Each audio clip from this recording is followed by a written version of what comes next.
Friends, എല്ലാവർക്കും നമസ്കാരം. നിങ്ങളേവരും കാത്തിരിക്കുന്ന രേവതിയുടെയും സച്ചിയുടെയും നാളത്തെ വിശേഷത്തിലേക്ക് എല്ലാ കൂട്ടുകാർക്കും സ്വാഗതം.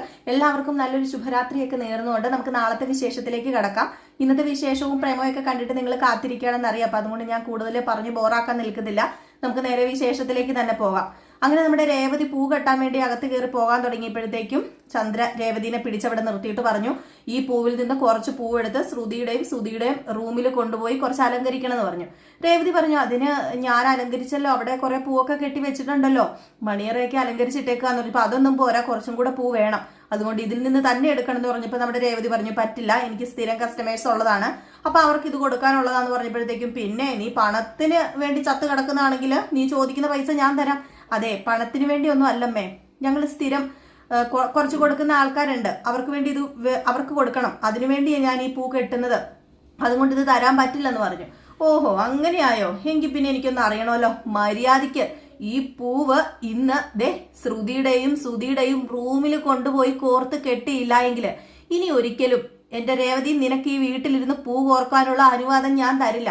അറിയാലോ, നിനക്ക് പൂ കോർക്കാനുള്ള ഒരു അനുവാദം തന്നത് തന്നെ അത് തന്നെ വലിയ കാര്യമായിട്ട് നീ കണക്കാക്കണം. മര്യാദയ്ക്ക് കയറി പോടി, എന്നിട്ട് ഇതിൽ നിന്ന് കുറച്ച് പൂവെടുത്ത് നല്ലതുപോലെ കൊണ്ടുപോയി നല്ല വൃത്തിയായിട്ട് അലങ്കരിച്ചോണെന്ന് പറഞ്ഞു. ഏതായാലും ഇത് കേട്ടുകൊണ്ട് അച്ചമ്മ വന്നു.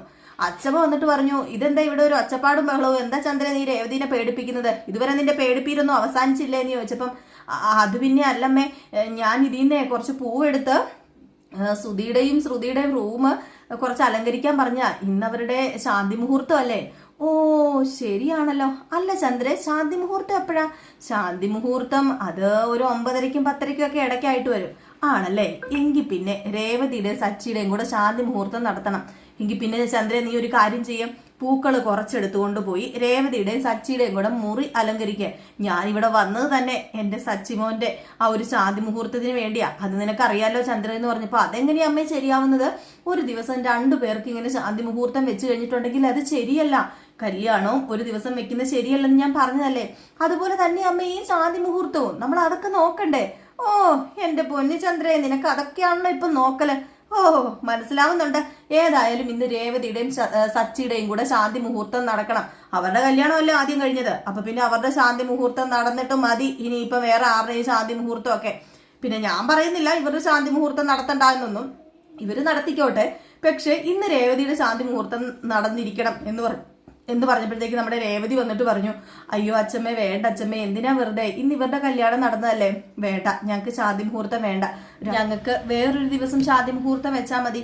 അതുമല്ല 2-3 ദിവസം ഇങ്ങനെയൊക്കെ വെച്ചിട്ട് മാറി പോയതല്ലേ, വേണ്ട, അത് വേണ്ട അച്ഛമ്മ എന്ന് പറഞ്ഞപ്പോഴത്തേക്കും അച്ഛമ്മ പറഞ്ഞു, അതെങ്ങനെയാ മോളെ ശരിയാവുന്നത്, ഞാൻ ഇവിടെ വന്നത് തന്നെ നിങ്ങളുടെ ശാന്തി മുഹൂർത്തത്തിന് വേണ്ടിയല്ലേ, ഞാൻ അറിയാലോ, അവിടെ വെച്ച് ഞാൻ കുറെ തവണ നിന്നോട് ഇത് തന്നെയല്ലേ ആവർത്തിച്ച് പറഞ്ഞിട്ടുള്ളത്.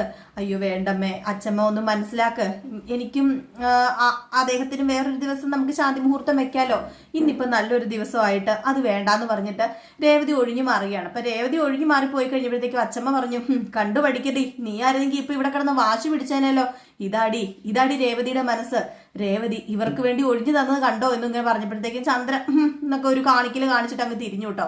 ഏതായാലും നമ്മുടെ ശ്രുതിയോട് അച്ഛമ്മ ഓരോ കാര്യങ്ങൾ ഇങ്ങനെ പറഞ്ഞു കൊടുക്കുകയാണ്.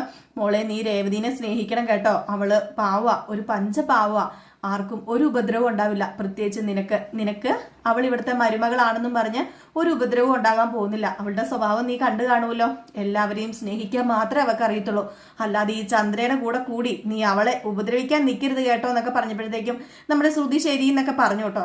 ഏതായാലും ശ്രുതി ശരി എന്ന് പറഞ്ഞാലും ശ്രുതി ചന്ദ്രയുടെ കൂടെ നിൽക്കത്തുള്ളൂ. ഇത് കഴിഞ്ഞ് നമ്മുടെ അച്ഛമ്മ അങ്ങ് പോയി കഴിഞ്ഞപ്പോഴത്തേക്കുമാണ് നമ്മുടെ ശ്രുതി വന്നു കഴിഞ്ഞപ്പോഴത്തേക്കും ചന്ദ്ര പറഞ്ഞു, കേട്ടില്ലേ പറഞ്ഞത്, ഇപ്പൊ സച്ചിയുടെ അവളുടെയും കൂടെ ശാന്തി മുഹൂർത്തം വെച്ചില്ലേ, ഇവിടെ ഉറക്കമില്ലെന്ന് ആർക്കും. അപ്പം നമ്മുടെ ശ്രുതി പറഞ്ഞു, എങ്കിൽ പിന്നെ ഞാനൊരു കാര്യം പറയട്ടെ, അവരുടെ വിവാഹം കഴിഞ്ഞിട്ട് ഇത്രയും നാളായിട്ട് ശാന്തി മുഹൂർത്തം ഒന്നും കഴിഞ്ഞില്ലല്ലോ, എങ്കിൽ പിന്നെ അവരുടെ ശാന്തി മുഹൂർത്തം കഴിഞ്ഞിട്ട് പോരെ അമ്മേ നമുക്ക് ഞങ്ങളുടെ ശാന്തി മുഹൂർത്തം, ശ്രുതി നമുക്കിത് മാറ്റിവെച്ചാലോ എന്ന് പറയുമ്പോ ശ്രുതി, എന്താ ശ്രുതി നീ പറയുന്നത്, ശാന്തി മുഹൂർത്തം മാറ്റിവെക്കാനോ? അമ്മേ ഞാൻ സമ്മതിക്കില്ലെന്ന് പറഞ്ഞുകൊണ്ട് ഒറ്റക്കാലെ നിന്നങ്ങോട്ട് താപസിരിക്കുകയാണ്. ശ്രുതിക്ക് തിടുക്കമായി. ശ്രുതി അങ്ങനെയെങ്കിലും ഒന്ന് ഫസ്റ്റ് നൈറ്റിലേക്ക് കയറി പറ്റാൻ വേണ്ടി ഇരിക്കുന്ന നമ്മുടെ ശ്രുതിയോടാണ് ശ്രുതി ഇത് പറഞ്ഞതെന്ന് ഓർക്കണം. അപ്പൊ ശ്രുതി വീണ്ടും പറഞ്ഞു, അതല്ല, ഇവിടുത്തെ ആദ്യത്തെ കല്യാണം അതല്ലായിരുന്നോ, അപ്പൊ ആ ഒരു നിലയ്ക്ക് അവരുടെ ശാന്തി മുഹൂർത്തം വെക്കുന്നതല്ലേ നല്ലത്, എനിക്ക് സന്തോഷം മാത്രമേ ഉള്ളൂ, അതോർത്തിട്ട് എനിക്ക് സങ്കടമൊന്നും ഇല്ല. ഒരു കാര്യം ചെയ്യാൻ ആൻറ്റി, നമുക്ക് അങ്ങനെ ചെയ്യാന്ന് പറഞ്ഞപ്പോൾ ചന്ദ്ര പറഞ്ഞു വേണ്ട വേണ്ട വേണ്ട, ദേ ഈ അമ്മയ്ക്ക് കുറേ ആഗ്രഹങ്ങളുണ്ട്. ഈ വീട്ടിലെ ആദ്യത്തെ കുഞ്ഞിക്കാല് അത് ദേ എൻ്റെ സുതിമോൻ്റെ തന്നെ ആയിരിക്കണം. സുതിമോൻ്റെ കുഞ്ഞിക്കാലായിരിക്കണം ഈ വീട്ടിൽ ആദ്യം ഉണ്ടാവണത്. അത് കാണണം എനിക്ക്. അതുപോലെ തന്നെ എൻ്റെ സുതിമോന് എല്ലാ സൗഭാഗ്യങ്ങളും ആദ്യം തന്നെ കിട്ടണം. ആദ്യം ഈ വീട്ടിൽ അച്ഛനാകാൻ പോകുന്നത് എൻ്റെ സുതിമോൻ തന്നെ ആയിരിക്കണം എന്നൊക്കെ പറഞ്ഞപ്പോഴത്തേക്കും അത് തന്നെ അമ്മേ നല്ലത്, അല്ലെങ്കിലും അതാ നല്ലത്. ശ്രുതി, നീ ഇതിനെക്കുറിച്ചൊന്നും ഇനി സംസാരിക്കണ്ട കേട്ടോ. നമ്മുടെ ശാന്തി മുഹൂർത്തം ഇന്ന് തീരുമാനിച്ചിട്ടുണ്ടെങ്കിൽ അത് നടന്നിരിക്കും എന്ന് നമ്മുടെ സുധിയും പറയാണ്. അപ്പൊ സുധിക്ക് എത്രയും പെട്ടെന്ന് അങ്ങോട്ട് ശാന്തി മുഹൂർത്തത്തിലേക്ക് കടന്നാൽ മതി എന്ന് തോന്നുന്നു. ഏതായാലും ആ ഒരു സീനൊക്കെ കാണിച്ചു കഴിഞ്ഞ് പിന്നെ കാണിക്കുന്ന സീൻ എന്ന് പറഞ്ഞാല് അങ്ങനെ രാത്രിയായി കഴിഞ്ഞപ്പോഴത്തേക്കും ശാന്തി മുഹൂർത്തത്തിനുള്ള പാല് തിളപ്പിക്കാൻ നമ്മുടെ രേവതിയോട് ചന്ദ്ര ഓർഡർ ഇട്ടു. അങ്ങനെ നമ്മുടെ രേവതി പാലൊക്കെ തിളപ്പിച്ചിട്ട് കൊണ്ടുപോയി ശ്രുതിക്ക് കൊടുക്കാൻ വേണ്ടി റൂമിലേക്ക് പോയപ്പോഴത്തേക്കും വേണ്ട വേണ്ട, നീ ഇനി കാലെടുത്ത് വെച്ച് അവരുടെ ജീവിതം കുളവാക്കാൻ നിൽക്കണ്ട. നിന്നോട് പലപ്പോഴും പറഞ്ഞിട്ടുള്ളത് അവരുടെ മുമ്പിൽ ചെന്ന് പേടരുതെന്ന്. ആ പാലിങ് തന്നെ ഞാൻ കൊണ്ട് കൊടുത്തോളാന്നും പറഞ്ഞുകൊണ്ട് ശ്രുതിയുടെ കയ്യിൽ ആ പാല് കൊണ്ട് കൊടുക്കുകയാണ്.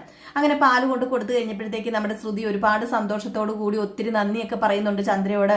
എനിക്ക് ഇങ്ങനെ ഒരു ജീവിതം ഉണ്ടാക്കി തന്നത് അത് അമ്മയാണ്, അതുകൊണ്ട് എത്ര നന്ദി പറഞ്ഞാലും അമ്മ അത് തീരില്ല എന്നും ഈ കടപ്പാട് ഈ മകൾക്ക് ഉണ്ടാകും. മരുമോളായിട്ടല്ല, എന്നെ അമ്മയുടെ സ്വന്തം മോളായിട്ടല്ലേ കാണുന്നത്. അതുകൊണ്ട് തന്നെ ഇനി ഞാൻ ആന്റിന്ന് വിളിക്കില്ല, അമ്മ എന്ന് തന്നെ വിളിക്കത്തുള്ളൂ. ഇതെന്റെ സ്വന്തം അമ്മ തന്നെയാ. എനിക്ക് ഒരുപാട് സ്വപ്നങ്ങളും പ്രതീക്ഷകളും ഒക്കെ ഉണ്ടാക്കി തന്ന, എനിക്ക് എങ്ങോട്ട് പോകണമെന്ന് അറിയാതെ നിന്നപ്പോൾ എനിക്കൊരു അവസരം ഉണ്ടാക്കി തന്ന എൻ്റെ അമ്മ എൻ്റെ ഒരു കുടുംബജീവിതത്തിലേക്ക് എൻ്റെ ഒരു അമ്മയുടെ സ്ഥാനത്ത് വന്ന് നിന്ന് കൈപിടിച്ച് തന്നില്ലേ. ഏതായാലും ഇതൊരിക്കലും ഞാൻ മറക്കില്ല അമ്മേ. ഞാൻ മരണം വരെ എൻ്റെ മനസ്സിൽ അമ്മയോടുള്ള ആ ഒരു സ്നേഹം കാണും എന്നൊക്കെ പറഞ്ഞിങ്ങനെ ഒലിപ്പിക്കുകയാണ്. ഏതായാലും ചന്ദ്ര ഇത് കേട്ട് കഴിയുമ്പോഴത്തേക്കും ചന്ദ്രയാണെങ്കിൽ സാരമില്ല മോളെ, പോട്ടെ മോളെ, ഏതായാലും മോൾ എൻ്റെ പൊന്നു മോള് തന്നെയാ, എന്നും മോൾ എനിക്ക് മോളായിരിക്കും, എനിക്ക് പിറക്കാതെ പോയ എൻ്റെ മോളാണ്. ഏതായാലും എനിക്ക് മകള് പിറന്നില്ലെങ്കിൽ എന്താ, ഇപ്പം ഒരു സുന്ദരിയായ പെൺകുട്ടീനെയല്ല എൻ്റെ മുമ്പിൽ കൊണ്ട് നിർത്തി തന്നിരിക്കുന്നത്. അതുകൊണ്ട് പിന്നെ എനിക്കൊരു പരാതിയും പരിഭവവും ഇല്ല. പിന്നെ മോളെ കിട്ടിയത് എൻ്റെ ഭാഗ്യമായിട്ടാണ് ഞാൻ കാണുന്നത്. പിന്നെ എനിക്ക് ഒരു കാര്യം പറയാനുണ്ട് കേട്ടോ, മോളുടെ അച്ഛനുമായിട്ടുള്ള വഴക്കൊക്കെ മാറ്റി വെക്കണം. അതൊക്കെ മാറ്റി വെച്ച് മോളും മോളുടെ അച്ഛനും ഒക്കെ ഒരുമിച്ച് ജീവിക്കണ കാണാനല്ലേ ഈ അമ്മയ്ക്ക് സന്തോഷം. മോൾക്ക് എല്ലാ സന്തോഷവും കിട്ടണ്ടേ എന്നൊക്കെ പറഞ്ഞുകൊണ്ട് നമ്മുടെ ചന്ദ്രൻ നൈസായിട്ട് ആ ഒരു മലേഷ്യ കാര്യവും പറയുന്നുണ്ട്. ഏതായാലും ഈ ഒരു സമയത്ത് നമ്മുടെ ശ്രുതി ആ ഒരു പാലൊക്കെ കയ്യിൽ പിടിച്ചുകൊണ്ട് നേരെ റൂമിനകത്തേക്ക് കയറി ചെല്ലുന്നു. റൂമിനകത്തേക്ക് ചെന്നത് പെട്ടെന്ന് നമ്മുടെ ശ്രുതി അങ്ങോട്ട് എണീറ്റു കഴിഞ്ഞപ്പോഴത്തേക്കും ശ്രുതി ചോദിച്ചു, അല്ല എന്താ ഞാൻ ഇങ്ങോട്ട് വരുമ്പോഴത്തേക്കും എണീക്കുന്നത്, എന്താ ഞാൻ വല്ല മുതിർന്ന ആൾക്കാരും വല്ലതും ആണോ, അല്ല എന്ത് ബഹുമാനം, എന്തിനാ എനിക്കിങ്ങനെ ബഹുമാനം തരുന്നതെന്ന് ഇങ്ങനെ ചോദിച്ചു കഴിഞ്ഞപ്പോഴത്തേക്കും അയ്യോ ഞാൻ അതും കൊണ്ട് എണീറ്റതല്ല, എനിക്കൊരു പ്രത്യേക ഇത് തോന്നുകയാണ് എന്നൊക്കെ ഇങ്ങനെ പറയുന്നുണ്ട് നമ്മുടെ ശ്രുതി. ഏതായാലും വാതിലൊക്കെ ലോക്ക് ചെയ്തിട്ട് വന്നു കഴിഞ്ഞപ്പോഴത്തേക്കും തിടുക്കത്തില് നമ്മുടെ ശ്രുതി കയറി ശ്രുതിനെ ഇങ്ങനെ കെട്ടിപ്പിടിക്കാൻ തുടങ്ങിയപ്പോഴത്തേക്കും അവിടെ നിന്ന് ഒരു നാണം കുടുങ്ങി അങ്ങ് മാറിപ്പോവുകയാണ് കേട്ടോ നമ്മുടെ ശ്രുതി. അപ്പോഴത്തേക്കും ഇതെന്തു പറ്റി ഇത്രയും നാളും ഇല്ലാത്തൊരു നാണം എന്ന് ചോദിച്ചപ്പോഴത്തേക്കും എന്താണെന്ന് എനിക്ക് അറിയില്ല, ഇന്ന് എനിക്കൊരു ചെറിയൊരു നാണമാണെന്നൊക്കെ ഇങ്ങനെ പറയുന്നു. അങ്ങനെ ഞാൻ ഇന്നലെ പറഞ്ഞൊരു സീന് അത് നാളെയാട്ടോ വരാൻ പോകുന്നത്. വേറെ ഒന്നുമല്ല, നമ്മുടെ ശ്രുതി പറയുന്നുണ്ട് ഞാൻ ഇനി ശ്രുതി ഏട്ടാന്ന് വിളിച്ചോട്ടെ, എനിക്ക് അങ്ങനെ ആരും വിളിക്കാനില്ലല്ലോ, എനിക്ക് സഹോദരങ്ങളോ അതുപോലെ അങ്ങനെ വിളിക്കാൻ എനിക്ക് ആരും ഉണ്ടായിട്ടില്ല, അതുകൊണ്ട് ഞാൻ ഏട്ടാന്ന് വിളിച്ചോട്ടെ എന്നൊക്കെ ഇങ്ങനെ ചോദിക്കുന്നുണ്ട് കേട്ടോ. ഏതായാലും ആ ഒരു സീനൊക്കെ കാണിക്കുന്നുണ്ട്. പിന്നെ ഏതായാലും നമ്മുടെ ശ്രുതി ഇവിടത്തെ രീതിയിലുള്ള ഒരു മണിയറയൊന്നും അല്ല, ശ്രുതിയുടെ സങ്കല്പത്തിൽ വേറെ ഒരു മണിയറയൊക്കെയാണ്. അപ്പോഴത്തേക്കും ശ്രുതി തന്നെ ഒരു ഡ്രസ്സ് തയ്യാറാക്കി വെച്ചിട്ടുണ്ട്. അത് നമ്മുടെ ശ്രുതിക്ക് കൊടുക്കുകയും അത് പോയി ചേഞ്ച് ചെയ്തിട്ട് വരാൻ പറയുന്ന ആ ഒരു സമയം കൊണ്ട് ആ മണിയറ സത്യം പറഞ്ഞു കഴിഞ്ഞിട്ടുണ്ടെങ്കിൽ മെഴുകുതിരിയൊക്കെ കത്തിച്ചു വെച്ച് ഒരു മോഡേൺ രീതിയിലാക്കി തീർക്കുന്നുണ്ട് കേട്ടോ. ഏതായാലും അവരുടെ ആ ഒരു റൊമാൻസ് സീനൊക്കെ കാണാൻ നമുക്കും രസം തോന്നും. സത്യം പറഞ്ഞാല് ശ്രുതിയും ഒരു നെഗറ്റീവ് ക്യാരക്ടർ ആണെങ്കിലും അവർക്കും റൊമാൻസും കാര്യങ്ങളൊക്കെ ഉണ്ടല്ലോ, അപ്പൊ അത് കണ്ടുകൊണ്ടിരിക്കാൻ നല്ല ഫീലൊക്കെ തോന്നും കേട്ടോ, നല്ല രസമൊക്കെ തോന്നും കേട്ടോ. ഏതായാലും ഇതേ സമയത്ത് ആയിക്കോട്ടെ കാണിക്കുന്നത് നമ്മുടെ സച്ചിനെയാണ്. അങ്ങനെ സച്ചി ഓട്ടോ ഒക്കെ കഴിഞ്ഞ് വന്നിട്ട് നമ്മുടെ സച്ചി വന്ന ഉടനെ തന്നെ സച്ചി ആഹാരം കഴിച്ചോ എന്ന് ഇങ്ങനെ ചോദിക്കുന്നുണ്ട് രവീന്ദ്രൻ. അപ്പൊ ഞാൻ കഴിച്ചൊന്നുമില്ല, ഞാൻ കഴിച്ചു, ഞാൻ വെളിയിൽ നിന്ന് കഴിച്ചു എന്ന് പറയുമ്പോൾ വെളിയിൽ നിന്ന് കഴിക്കാനോ, എടാ നിന്നോടല്ലേടാ പറഞ്ഞിട്ടുള്ളത്, ഇവിടെ ഒരു പെണ്ണ് നിന്നെ നോക്കിയിരിപ്പുണ്ടല്ലോ. ഓ എന്റെ പൊന്നച്ച, ആ പെണ്ണിനോട് ഞാൻ നേരത്തെ കഴിച്ചോളാൻ പറഞ്ഞു. ഞാൻ വിളിച്ച് രേവതിയോട് പറഞ്ഞായിരുന്നു. അതെ, ഇന്നൊരു ചെറിയൊരു എൻ്റെ ഒരു സ്ഥിരം എൻ്റെ വണ്ടിയിൽ കയറുന്ന ഒരാളുണ്ടായിരുന്നു. അപ്പൊ അവരെനിക്കൊരു ട്രീറ്റ് തന്നായിരുന്നു എന്നൊക്കെ ഇങ്ങനെ പറഞ്ഞിട്ട് അകത്തേക്കൊക്കെ കയറിപ്പോയി. ഏതായാലും ഇതേ സമയത്ത് നമ്മുടെ അച്ഛമ്മ വന്നു. അച്ഛമ്മ വന്നിട്ട് ഇവരുടെ കാര്യങ്ങളൊക്കെ ഇങ്ങനെ സംസാരിച്ചുകൊണ്ടിരിക്കുന്നതിന്റെ ഇടയിലായിട്ട് ഏതായാലും പല ചടങ്ങുകളും നിങ്ങൾക്ക് നടത്താൻ പറ്റിയില്ലല്ലോ, നിങ്ങളുടെ വിവാഹത്തെ അങ്ങനെ ആയി പോയല്ലോ, അപ്പൊ ഒരു പല ചടങ്ങുകളും നടത്താൻ പറ്റിയില്ലല്ലോ എന്ന് പറയുമ്പം നമ്മുടെ രേവതി പറയണം, എനിക്ക് ഏതായാലും ഈ ചടങ്ങ് വലിയ കാര്യമായിട്ട് ഇഷ്ടപ്പെട്ടു. കുടത്തിലകത്ത് വെള്ളം കൊണ്ടുവരികയും കൈയിട്ടെടുക്കുക, അത് നല്ല ഭംഗിയുണ്ടായിരുന്നു, എന്ത് കാണാൻ നല്ല രസം ഉണ്ടായിരുന്നു എന്നൊക്കെ പറഞ്ഞപ്പോഴത്തേക്കും മോക്ക് ആ ഒരു ഇത് വേണോ എന്നിങ്ങനെ ചോദിച്ചപ്പം നമ്മുടെ സച്ചിനൊന്ന് നോക്കി. അപ്പോഴത്തേക്കും സച്ചി ഒന്ന് ഇങ്ങനെ കണ്ണുരുട്ടി ഇങ്ങനെ നിൽക്കുകയാണ് കേട്ടോ. അപ്പം നമ്മുടെ അച്ഛമ്മ പറഞ്ഞു, എടാ സച്ചി നീ പോടാ, പോയി ഒരു കുടം വെള്ളം എടുത്തോണ്ട് വാ, മഞ്ഞളും വെള്ളവും കൂടെ എടുത്തോണ്ട് വാ, നമുക്ക് ഏതായാലും ഇന്ന് ആ മുഹൂർത്തം അങ്ങോട്ട് വെക്കാം. ഇന്ന് ഏതായാലും നിങ്ങൾ ഒന്ന് നോക്ക്, എങ്ങനെയുണ്ടെന്ന് നമുക്കറിയാലോ, രേവതിയുടെ ഒരു ആഗ്രഹമല്ലേ എന്നൊക്കെ പറഞ്ഞിട്ട് സച്ചിനെ അച്ഛമ്മ പറഞ്ഞു വിടുകയാണ് കേട്ടോ. അപ്പൊ സച്ചി ആദ്യം പറഞ്ഞു വേണോ അതെന്ന് ചോദിച്ചപ്പോഴത്തേക്ക് രേവതി പറഞ്ഞു വേണം എന്ന് പറഞ്ഞു. അപ്പൊ രേവതിക്ക് ഒരു ചെറിയൊരു ഇഷ്ടവും ആഗ്രഹമൊക്കെ ഉണ്ട്. അങ്ങനെ ഒരു കുടം വെള്ളമൊക്കെ ആയിട്ട് അടുക്കളയിൽ നിന്ന് ഇങ്ങനെ വരുന്നുണ്ട്. അപ്പൊ ഇതിനിടയിൽ അവിടുത്തെ ശാന്തി മുഹൂർത്തങ്ങളും കാണിക്കുന്നുണ്ട് കേട്ടോ. ആ ഒരു റൊമാൻസിന്റെ രംഗങ്ങളൊക്കെ നമ്മളെ കാണിക്കുന്നുണ്ട്.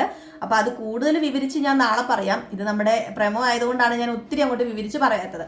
അപ്പൊ ആ ഒരു ഭാഗങ്ങളൊക്കെ കാണിക്കുന്നുണ്ട്. അപ്പൊ അത് കഴിഞ്ഞ് സച്ചി കുടവൊക്കെ ആയിട്ട് വന്നു. കുടവും കണ്ടപ്പോഴത്തേക്കും രവീന്ദ്രൻ ചോദിച്ചു, ഇതെന്താണ് നീ ഈ രാത്രി കുടവൊക്കെ ആയിട്ട് പോകുന്നത്? അതേ, അന്ന് ഞങ്ങൾക്ക് കല്യാണത്തിനെ ആ മോതിരവിടൽ ചടങ്ങൊന്നും നടത്തിയില്ലോ. ആ മോതിരം കുടത്തിനകത്തിട്ടിട്ട് അച്ചമ്മയ്ക്ക് ഒരാഗ്രഹം, രേവതിക്ക് ഒരാഗ്രഹം, അതൊന്നും നടത്തി കൊടുക്കണമെന്ന്, അതിനു വേണ്ടിയാന്ന് പറഞ്ഞപ്പോഴത്തേക്കും അതേതായാലും നല്ലതാ, എങ്കിൽ പിന്നെ ഞാനും വരുവാന്ന് പറഞ്ഞ് രവീന്ദ്രൻ പുറകെ ചെന്നു. അങ്ങനെ നമ്മുടെ രേവതിയുടെ അടുത്ത് കൊണ്ടുവന്ന് വെള്ളം വെച്ചു. അങ്ങനെ പപ്പടമൊക്കെ വറുത്തു കോരി, പപ്പടം ഉണ്ട് കേട്ടോ, ഒന്നിനും ഒരു കുറവുമില്ല. അങ്ങനെ ഒരു മോതിരമൊക്കെ കെട്ടിയിട്ടു അതിനകത്ത്. ഏതായാലും മോതിരം രണ്ടുപേരും കൂടെ എടുക്കാൻ അങ്ങോട്ടും ഇങ്ങോട്ടൊക്കെ ശ്രമിക്കുന്ന രംഗങ്ങളൊക്കെ കാണാൻ രസമുണ്ട് നമ്മുടെ സച്ചിൻ രേവതിയും. അങ്ങനെ രണ്ടുപേരും കുടത്തിലൊക്കെ കൈയിട്ട് മോതിരം നമ്മുടെ രേവതി തന്നെയാണ് എടുക്കുന്നത്. അങ്ങനെ രേവതി മോതിരം എടുക്കുന്നു. അങ്ങനെ കുറച്ച് നല്ല നല്ല നിമിഷങ്ങളൊക്കെ നമ്മളെ കാണിക്കുന്നുണ്ട് കേട്ടോ. പിന്നെ കാണിക്കുന്ന സീൻ എന്നൊക്കെ പറഞ്ഞാല് പിന്നെ അതിൻ്റെ ഇടയിൽ ഒരു ചെറിയൊരു തെറ്റ് സംഭവിച്ചു. എനിക്ക് വേറൊന്നുമല്ല, നമ്മുടെ രേവതി അല്ലാട്ടോ മോതിരം എടുക്കുന്നത്, നമ്മുടെ സച്ചിയാണ് മോതിരം എടുക്കുന്നത്.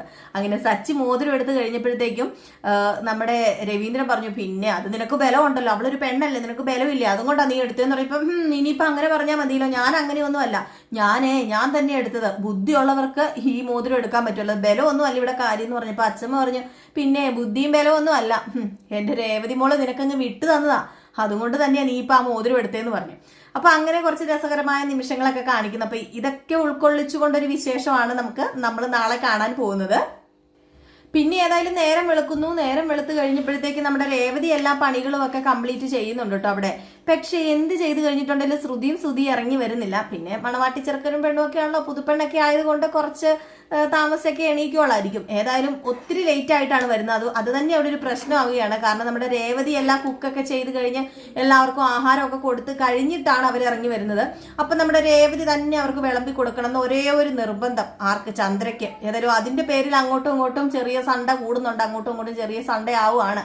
ഏതായാലും അച്ഛമ്മ അതിൽ വന്ന് ഇടപെടുകയും അവനവന് വേണമെങ്കിൽ അവനവനെ എടുത്ത് കഴിച്ചാൽ മതി, രേവതി ഇവിടെ ആരുടെയും വേലക്കാരി അല്ല എന്ന് പറയുന്നുണ്ട്. നമ്മുടെ സച്ചിയും അതിന് തക്ക മറുപടി തന്നെ ചന്ദ്രയ്ക്ക് കൊടുക്കുന്നുണ്ട്. ചന്ദ്രനെ അടിച്ചു മലർത്തി വീഴ്ത്തുക ആണെന്ന് വേണമെങ്കിൽ പറയാം. തുടങ്ങിയിട്ടേ ഉള്ളൂ അമ്മായിയമ്മ പോര്. ഇനിയിപ്പോൾ അമ്മായിയമ്മ പോര് മാത്രമല്ല, ചേട്ടന്റെ കെട്ടിയവളുടെ പോരും കൂടെ നമ്മുടെ രേവതി സഹിക്കേണ്ട ഒരു അവസ്ഥയാണ് കേട്ടോ.